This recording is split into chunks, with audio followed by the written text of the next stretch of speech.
problem of not studying harmony is that we are too attached to scales, especially shapes of the instrument, right?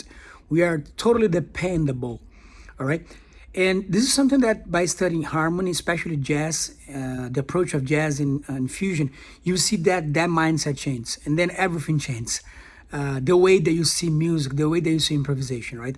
So, and when you study deeply harmony, we understand that every chord they have their own colors. In other words, they have their own intervals, which those intervals they have to be highlighted in the right time in a first level of priority, then another intervals and the chords in a second level of priority, and things like that. This is something that when you are too attached to the concept of just thinking about key, we don't think about that too much. Like for example, let's say that a guitarist is playing, a guitar player is playing like on C major.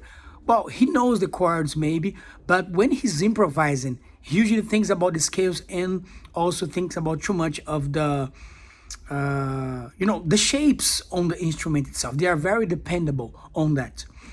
So harmony change, the study of harmony change that viewpoints. Every chord has its own color, and you gotta respect that, and that will help you to touch on feelings of people else that actually are not. We're not able to do that just thinking about scales and just focus too much in that key, right? For example, I remember Joe Satriani and Stevie Vai being in an interview, and they said like Joe Satriani talking about harmony. He said, "Let's say that I bring here a baby. Are you able to make that babe laugh immediately, or are you able to make that babe cry?"